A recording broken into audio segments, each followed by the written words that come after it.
So this is my first episode of the RCF series. I felt it was really important for us, before we talk about this car, to talk about the history of how the Lexus F brand came into existence. What is the history and what was the background? Why did Lexus feel the need that they needed to create a brand called the F brand back in the mid 2000s that resulted in a bunch of F cars. Um, so before I do that, I think just wanted to mention my RCF is pretty dirty right now, so it needs a wash, it needs a detail, so that's all coming pretty soon. Just haven't had the chance really to do much with the car recently because I've been so busy with a lot of other things going on. This car has been mostly parked, so again, hence the reason why it only has 20,000 kilometers on it. But I plan on doing quite a lot in the summer, so including details, and I might do things like drive and talk, where I would kind of like put the car through its paces and sort of talk through it. Before we talk about the all the things about the RCF, I think it's good to talk about the brand and paying homage to the history and the origins of the F brand. So obviously a lot of people know about the F cars that came before the RCF. So the first one being, I think it's fitting to say it was the Lexus ISF. That was the first one. Now most people would think that the LFA would be the first one, but obviously that wasn't the case, and there's a backstory to all of that as to why the ISF became the very first F car. So let's start with the ISF. So the ISF is the predecessor to this car. Most directly, it's like this car is the descendant of that one. So it follows in the same lineage. So I think the fact that Lexus took the IS chassis and the IS platform and put a V8 might sound like that was a first, but I think a lot of people would be surprised that it actually wasn't the very first IS that had a V8. Yeah, I understand a lot of people might be like, what? Yes, that is true, that it wasn't the very first IS platform with a V8. I remember back in the early 2000s, around circa 2002 2003, Lexus had got the attention of an aftermarket effort that was more of a skunk works type of effort that was made by the Rod Millen racing team. They actually were the ones who actually put the car together, and then it was a lot of the exterior design was done by Chip Foose. Some of you might have seen that back, if you were old enough, have seen him in 2002 2003. It was shown on, the whole feature was shown on the Speed channel. And what they had done was that they had taken the very first generation Lexus IS 300, and they had taken the Lexus LS 430 engine, which was a 4.3 liter V8, and they actually took the Getrag unit, the 6-speed Getrag unit from the Mark IV A90 Toyota Supra, and they actually did a transplant of that powertrain into a Lexus IS 300. Now it was very complicated because the engine was mated to an automatic transmission. I believe it was a 6-speed automatic, and they actually mated that to a Getrag 6-speed from the Supra, so the computers didn't know really how to talk to each other, so they had to really figure out all the computers, and they actually had to tune the engine so that it could work with that platform. So it was like a pretty nice first effort. That was a skunk works effort It made about, I think, 300 or 310 horsepower engine, like out of that 4.3 liter V8. So now it's kind of odd that from a 4.3 liter V8 it had 310 horsepower, whereas my IS350 from a 3.5 liter V6 these days makes 311 horsepower. So, but that was the technology that existed back in the late 90s and the early 2000s, which is the engine was from the late 90s.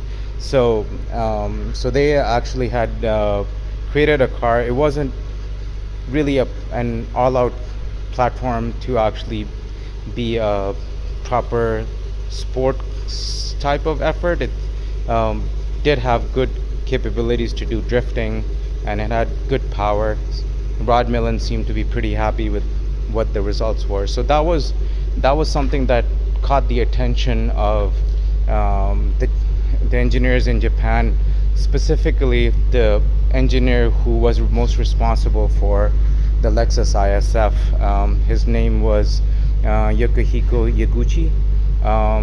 They call him Yaguchi-san out of for respect, because san is a very respectful term in Japan. So Yaguchi-san got an idea from that car that maybe we could do something like that and inject some passion into the brand. Now, at that time, Lexus was going through some difficult times, because I remember the best-selling Lexus car was actually the Lexus ES330, and it was mostly sold to people who were 55 to 60 years of age demographic. So Lexus was desperately trying to really reduce their age demographic, getting the younger crowd to really take interest in Lexus, which is where people like myself, who are like in their early 40s and 30s, they actually that's the demographic that they were going for. They tried it with the IS300, but it didn't really quite work that well. So they said that we had to really amp up the game. So that's when a Skunk Works team in Japan, engineers from Lexus who actually were doing the work outside of their office hours. Essentially, they took the base second generation IS platform, and they actually made an ISF from that. So they actually took the Lexus LS460 V8 and they tuned it, and then they sent it to Yamaha to do some work on the heads, and then Yamaha retuned the engine and they worked the internals, increasing the displacement from 4.6 liters to 5 liters. Aisin was the transmission they actually took from the GS460, that 8-speed that was the A80E. So, and then they actually sent it over to Aisin to actually tune it up to have more higher horsepower handling capabilities. Also, it had like the clutch lockup for the torque converter in the manual mode, which is something that really gives it the very snappy shifts that has kind of carried over from the ISF. And then they actually worked on the chassis and suspension to improve it from the base car that was the 2IS, as they call it, the second generation IS, to make it feel more sporty, have a better suspension, Brembo brakes, better cooling for brakes, and so on. So that's how the ISF became the very first Lexus F product. And now the plan was that the Lexus LFA was going to be the very first Lexus F car. But the problem with that was that the LFA was running far behind schedule. It also had issues with the Toyota not winning the F1 racing, which is what it was supposed to celebrate once the first win came for the F1 racing program. They would have complemented that by a V10 supercar. So that's why it ended up being the Lexus ISF. And then the second one, we already know, the Lexus LFA, was released back in 2009. Lexus ISF came out in 2007 as a 2008 year model, and the Lexus LFA followed about 2 years after that. So, and that's how the whole F brand was started. So I would say that the ISF is in reality the the first F product, and it's sort of like the most original product, even though LFA was the one that started in 2001. But obviously they went through a lot of 10 years of development.